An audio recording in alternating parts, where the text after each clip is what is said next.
Welcome back to Newstalgia, the show where we find out what happens when something old becomes something new. This week, I'm going to talk about a game I was really fond of when it came out. The weird thing was, it's a type of game I typically don't enjoy. That game is Burnout Paradise. I've never been fond of racing games. Honestly, even games like Mario Kart, I enjoy playing that with friends at parties, but I dislike playing it solo. I don't know. Personally, I've never seen much of an appeal in driving games, but there was and still is something different about Paradise. The graphics back then were beautiful, and honestly this remaster looks incredible. It can't really compete visually nowadays with more modern games like Forza in the graphics department, but this remaster looks fantastic. On top of that, the controls are enjoyable. It's not a difficult game to just pick up and play. I think the biggest thing for me though is how different each race feels. You have access to a massive city, and when racing toward the finish line, all you have is a waypoint to go on. You have the freedom to take different routes and really risk it to get that win. Another thing is pushing other drivers off the road and making them crash is always awesome. There's always a quick cutscene that shows them crashing. It's honestly more satisfying compared to hitting someone with a shell in Mario Kart, at least for me personally. Overall with this game, there's a sense of more control and more freedom when you're driving.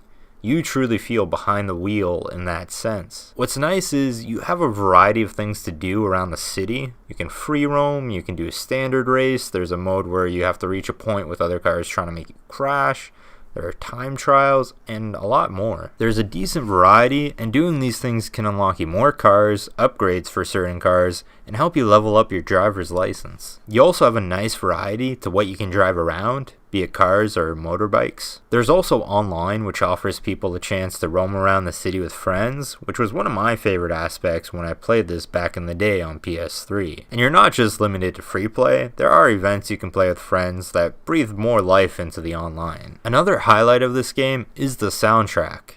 When I first experienced this game, it reminded me of the Tony Hawk franchise in terms of quality of songs they had to offer. Honestly, it was always just amazing driving around with these beautiful graphics and Paradise City playing on the radio. It truly enhanced the experience. I remember playing Burnout Paradise back in high school. It was a game that surprised me in a good way.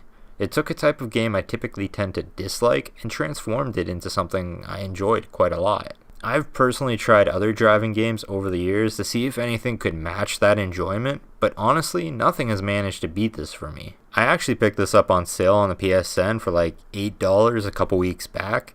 If you ever see it for as low as that on PSN or Xbox Live, I highly recommend picking it up, even just to experience this. Outside of that, it's not a full price title, so if you don't pick it up on sale, you can still get it for a great price. But anyway, that's it for this week.